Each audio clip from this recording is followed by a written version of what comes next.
This is the VOA Special English Economics Report. On July 21st, President Obama signed into law the Wall Street Reform and Consumer Protection Act. He said, "These reforms represent the strongest consumer financial protections in history."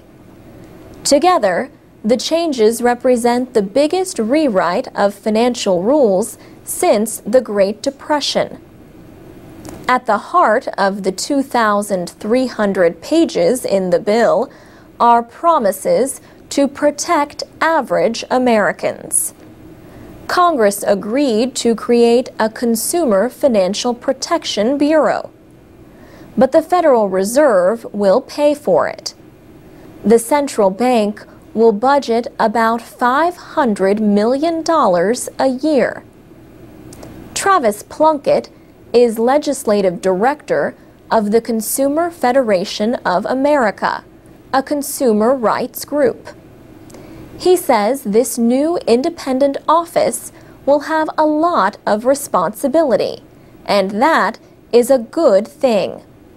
The Bureau will set rules for the marketplace and enforce existing laws. One goal is to keep home buyers from getting bigger loans than they can pay for. But the Bureau will not have power over auto lenders or banks with assets of less than $10 billion. Financial interests spent millions of dollars fighting the bill. The House of Representatives passed its version in December.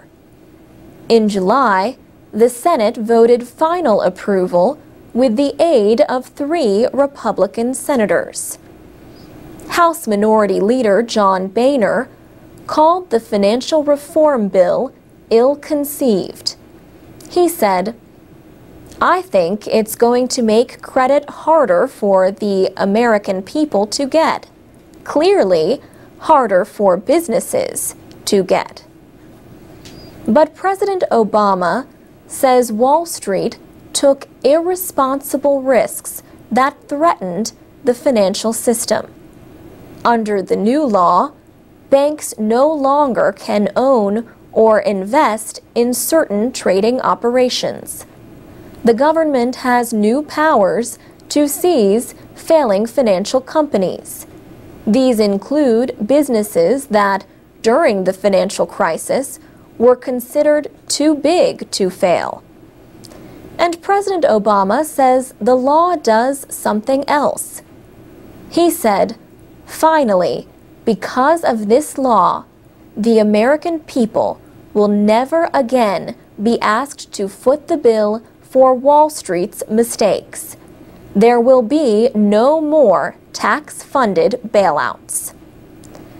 Regulatory agencies will write hundreds of new rules for banks and other financial companies. This follows years of deregulation. Opponents in Congress say they will try to block some measures in the new law. But even if those efforts fail, it is too soon to know just how strong the new rules will be. And that's the VOA Special English Economics Report.